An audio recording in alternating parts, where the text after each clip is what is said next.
Good morning. आज हम लोग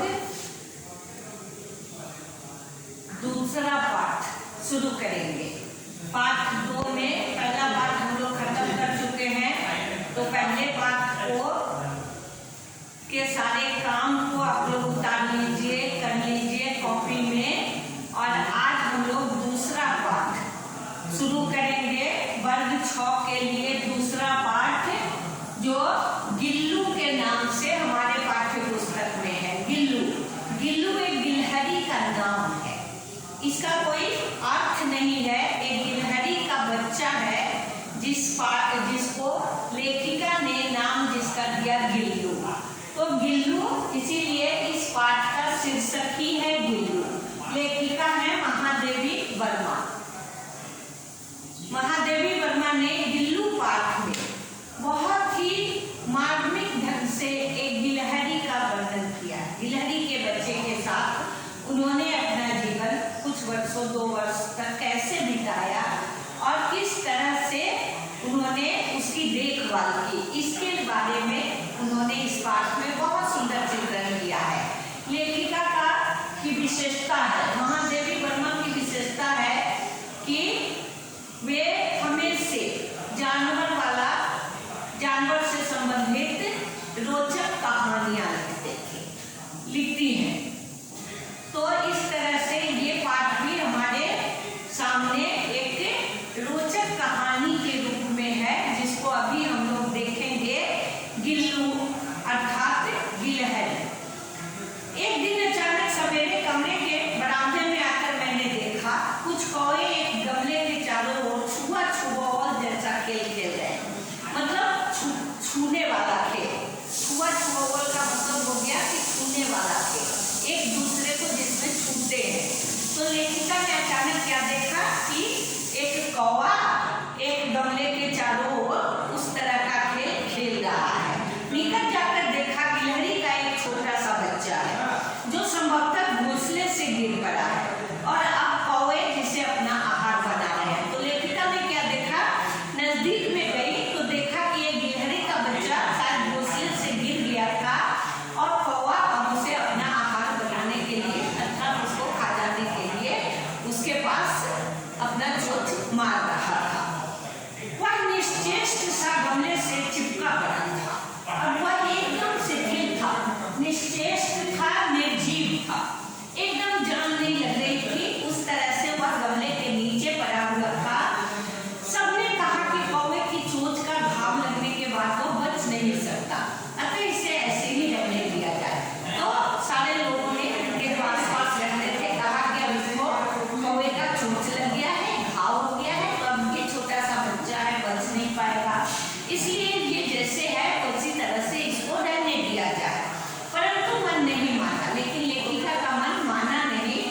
उन्होंने उसे हौले से उठाकर अपने कमरे में ले आई, फिर रुई से रक्त पोंछकर घावों पर पेनिसिलिन का मलहम लगाया, उसके घाव को साफ किया, फिर उस पर मलहम लगाया। रुई की पतली बत्ती दूध में भिगोकर जैसे तैसे उसके नन्हे मुंह में लगाई, पर मुंह खुल न सका और दूध की बूंद दोनों ओर लुढ़क गई।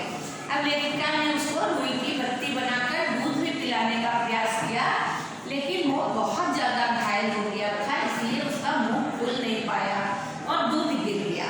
कई घंटों के उपचार के उपरांत उसके मुंह में एक बूंद पानी टपकाया जा सका। बहुत देर तक उसकी देखभाल की गई, उपचार किया गया, उसके बाद उसके मुंह में पानी का बूंद गया। तीसरे दिन वह इतना अच्छा और आश्वस्त हो गया कि मेरी उंगली अपने 2 नन्हे पंजों से पकड़कर नीले कांच की मोतियों जैसी आंखों से इधर उधर देखने लगा। तीसरे दिन वह गिलहरी का बच्चा लेखिका की देखभाल के कारण एकदम अच्छा हो गया और वह इतना अच्छा हो गया कि लेखिका की उंगली पकड़कर अपने पंजों से और आंखों से इधर उधर देखने लगा। 3-4 मास में उसके स्निग्ध रोएं, झब्बेदार पूंछ और चमकीली चमकीली आंखें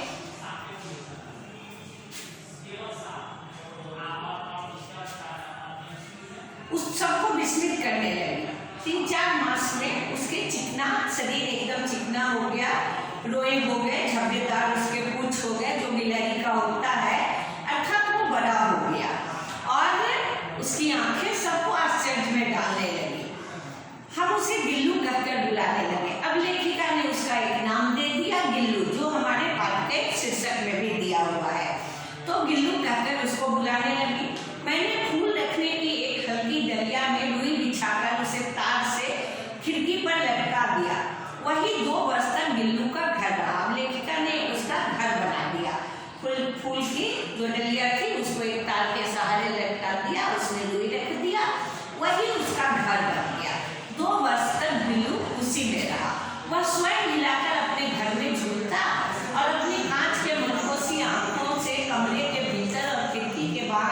न जाने क्या क्या देखता।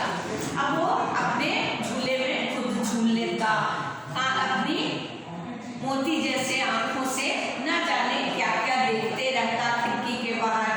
परंतु उसकी समझदारी और कार्यकलाप पर सबको आश्चर्य होता था। लेकिन उसकी जो समझदारी थी और उसके जो कार्यकलाप मतलब काम करने का जो उसका जो ढंग था, उस पर सबको आश्चर्य होता था। जब मैं लिखने बैठती तब अपनी ओर मेरा ध्यान आकर्षित करने की उसे इतनी तीव्र इच्छा होती थी कि उसने एक अच्छा उपाय खोज निकाला। अब जब लेखिका अपने कमरे में लिखने बैठती थी तो वह चाहता था कि लेखिका का ध्यान उसकी ओर आकर्षित हो, इसलिए उसने अच्छा एक उपाय खोज निकाला था। वह मेरे पैर तक आकर सर के पर्दे पर चढ़ जाता। अब वह क्या करता कि लेखिका के पैर के पास जाता और सर से पर्दे पर चढ़ जाता और फिर उसी तेजी से उतरता। अब वो पर्दे पर चढ़ने उतरने का काम करता। उसका यह दौड़ने का क्रम तब तक चलता जब तक मैं उसे पकड़ने के लिए ना उठती। वह अपने काम को, इस क्रिया को इतनी देर तक करता जब तक लेखिका उसे पकड़ने के लिए ना उठ जाती।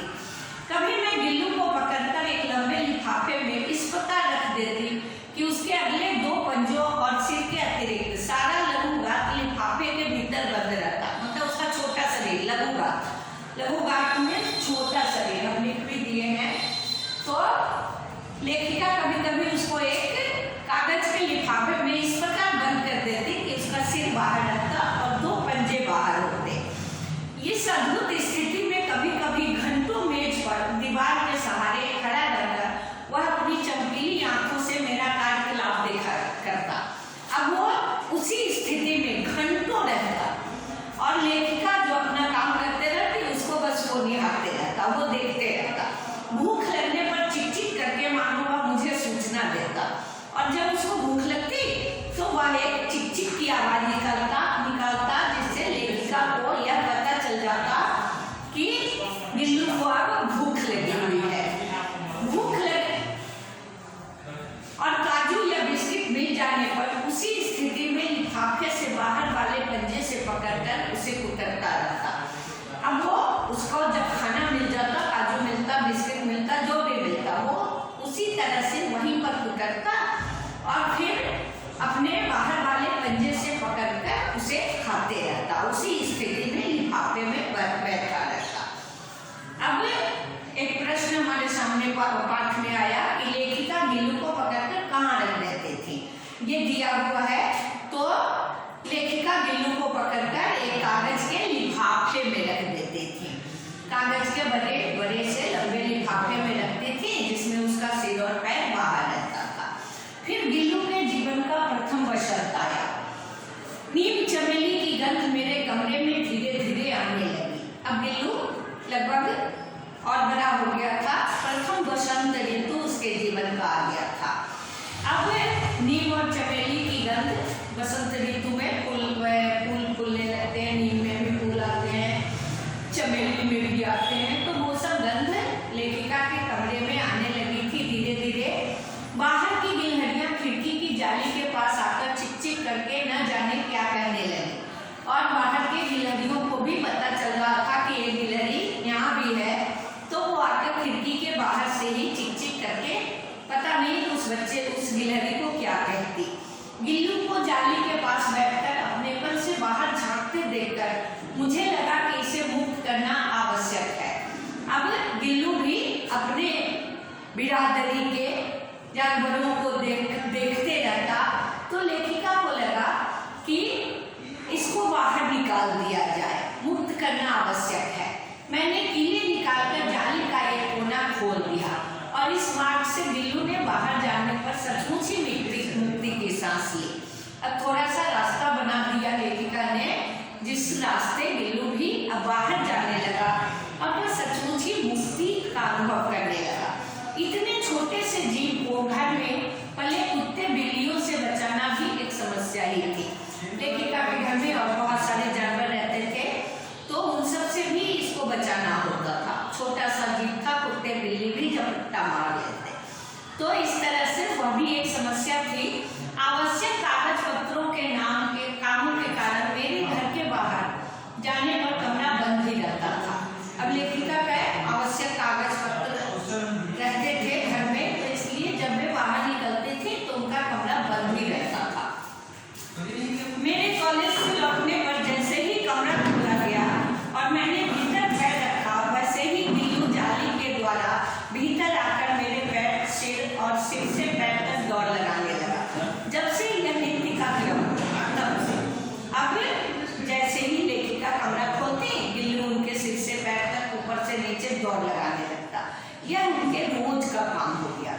मेरे कमरे से बाहर जाने पर गिल्लू भी खिड़की की खुली जाली की रास्ते बाहर चला जाता। अब लेखिका जैसे ही कमरे से बाहर जाती, गिल्लू भी खिड़की के रास्ते बाहर चला जाता और दिन भर गिलहरियों के झुंड का नेता बना रहता और अपने गिलहरियों के झुंड में वह दौड़ भाग करते रहता। हर डाल पर उछलता कूदता रहता और ठीक 4 बजे वह खिड़की से भीतर आकर अपने झूले में झूलने लगता। तो वह प्रतिदिन उसी तरह उछलता कूदता रहता और जैसे ही लेखिका के आने का टाइम होता 4 बजता, वह खिड़की के भीतर आकर अपने झूले में झूलने लगता। जो उसके रहने का घर बना हुआ था, स्थान बना हुआ था, उसमें वह झूलने लगता था। मुझे चौंकाने की इच्छा उसमें न जाने कब और कैसे उत्पन्न हो गई थी। कभी फूलदान के फूलों में छिप जाता, कभी पर्दे की चुन्नट में और कभी सोनजूही की पत्तियों में। तो इस तरह से गिल्लू नामक गिलहरी जो थी वो लेखिका से गिलहरी था, वो इतना घुल मिल गया था कि लेखिका के हर क्रियाकलाप को उसने याद कर लिया था। उनको कब बाहर जाना, कब आना, कब क्या करना और फिर उनके साथ उसका समय कैसे बिताना, ये सब। तो इस तरह से लेखिका का भी उससे बहुत ज़्यादा लगाव हो गया था और उसका भी बहुत सारे लेखिका के पास और पशु पक्षी हैं, लेकिन गिल्लू का लगाव कुछ और कम नहीं था। उनमें से किसी की भी मेरे साथ मेरी थाली में खाना खाने की हिम्मत नहीं था। लेखिका की थाली में और कोई जानवर खाना नहीं खाता था सिवाय गिल्लू के। तो आज हम लोग इतना ही पढ़ेंगे। अगले सेशन में इस पाठ को खत्म करेंगे। शब्दार्थ लिख लेना है, शब्दार्थ यहाँ लिख दिए हैं, शब्दार्थ को लिख लेना है। इसके बाद थोड़ा सा मौखिक प्रश्न के उत्तर बताएंगे, जिसको कोशिश कीजिए आप लोग भी कि थोड़ा सा काम करें, फिर हम उसको बताएंगे भी। जैसे जितना पढ़े हैं उसमें मौखिक का आ जाता है कि लेखिका ने गिल्लू को किस स्थिति में पाया था। तो लेखिका ने गिल्लू को घायल अवस्था में पाया था, वह बहुत ज्यादा घायल था, तो मरणासन स्थिति भी लिख सकते हैं। लेखिका ने मरणासन स्थिति में गिल्लू को पाया था। गिल्लू ने गर्मी से बचने का क्या उपाय खोज लिया था? अच्छा, इसको हम लोग पढ़ेंगे, इसको नहीं पढ़े हैं। लेखिका, इस पाठ के लेखिका का नाम महादेवी वर्मा है, ये भी हम लोग पढ़ लिए हैं। तो 2 प्रश्न तो जरूर हम लोग कर सकते हैं, तीसरा और चौथा जब हम आधा भाग पढ़ाएंगे उसके बाद बताएंगे। तो आप लोग आज के लिए हम इतना ही पढ़ाएंगे, आधा पाठ पढ़ा दिए। इसके बाद शब्दार्थ लिख लेना है, शब्दार्थ और कोई प्रॉब्लम हो तो बात कर लेना। धन्यवाद।